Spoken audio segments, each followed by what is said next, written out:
Hello all. We're back. My name's Kirsten Hunter. I'm a clinical psychologist of 20 years, and I just like to jump in and give a quick spiel on psychology to get the knowledge out there. So this is Psych in Your Car. Did you know that you can choose to pass on your thoughts? So how do you deal with negative thoughts? This is an enormous part of psychology, an enormous part of day-to-day clinical work for me and all those psychologists and mental health workers out there. So we all have negative thoughts, and most people, to be honest, when they have a negative thought, they jump on it, they dive into it, they swim in it, they feel all the agonizing emotion that comes with it, and they feel like that's just inevitable. It's like they think, well, it's my thought, so therefore that's what I think, and that's what I'm just going to experience. That's not the case at all. We have all of these thoughts constantly. We have 65,000 thoughts per day on average. That's a lot of thoughts. And those thoughts come from a whole myriad of background factors. And they're not necessarily true. They're to do with our insecurities, they're to do with our imagination, they're to do with a lot of habit. We have a lot of healthy, rational thoughts as well, creative thoughts, but we have a lot of insecurity type themed thoughts, negative thoughts. So you can actually have a choice and to decide to pass on these negative thoughts. So a really nice way to think of it is that you're at a sushi train and the sushi comes past, and you can decide which sushi you're going to reach for. And if some of the sushi is rotten, you're not going to reach for it and eat it and experience it, are you? You're going to say, that's rotten, I'm going to let that one pass. It's the same with our thoughts. So just understanding that just because we have thoughts doesn't mean that they're ours and we don't need to go with them. You can actually observe them and then decide to let them pass. Now, a lot of people think they can thought block. They think I can just shut out my thoughts. That's impossible. The more you decide not to think of something, the brain's going to think of it to not think of it. So if I said, don't think about eating chocolate today, your brain's going to think about chocolate to decide not to think about chocolate. So that's why dieting doesn't work, people.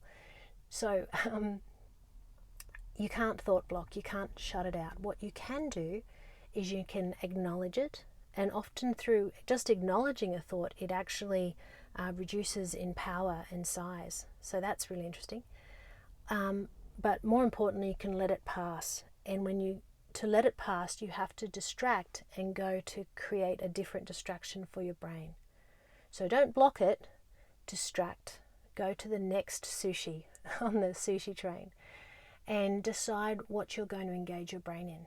So you're constantly kind of the traffic controller in your brain, and you're deciding where the traffic's going to go and whether it's going to be healthy for you or not. So you have a thought come, it's an insecurity thought, a fear thought, and you go, not helpful, not rational. Anyway, I'm going to focus on this. I'm going to focus on that. And you change and you move to the next one. And your brain is incredible. It just moves through. It doesn't mean that fearful thought's not going to come back. Of course it is. That's where we're creatures of habit. We have habitual thought. But that's okay. When it comes again, just keep moving through. So you have a lot of choice here. The good news is that over time, you actually train your brain to have those particular negative thoughts less often, purely because you're not fueling them. The neurotransmitters are not getting fuel to continue to have them, because we are creatures of habit with our thinking. So that's really important. Another way I talk about it with kids is as if our brain is a television. And if you're watching a show and you don't like it, change the channel. But don't turn the TV off. Change to another channel. Change the channel in your thinking. So it's really, really important to know. One more thing to mention, there's danger times, times when we're really bad at steering our brain and deciding how we're going to approach what we're thinking, and staying rational and realizing when we're being irrational, fear-based, and when we're likely to grab a negative thought, jump on board and just spiral into a whole lot of negative emotion and have a really, really horrible time. Those danger zones, danger times, obviously are when we're feeling really tired, when we're feeling really emotional, when we've got a lot of stress on our plate. If we're feeling really hormonal, that is absolutely real. And so on those occasions, I guess we've just really got to realize we're very vulnerable and just work very hard. Think, well, I'm not quality right now, so I'm just not going to have the conversation. I know when I'm in a vulnerable time, I'm like, right, I'm out. I'm not going anywhere serious or deep in my thinking. I'm not going to have any deep conversations with myself on anything because I'm just not quality. I'm going to go and zone myself out and do something. Either I jump into work, to be honest, I tend to work when I'm stressed, or I'll go and do something that's relaxing, like I'll go for a walk, or I'll listen to something, music, podcast, or I'll do some gardening, or I'll go and read, or, you know, just something to just disappear for a while and just basically go to sleep. Get some sleep, tomorrow's a new day, and then you're probably going to be better quality for yourself.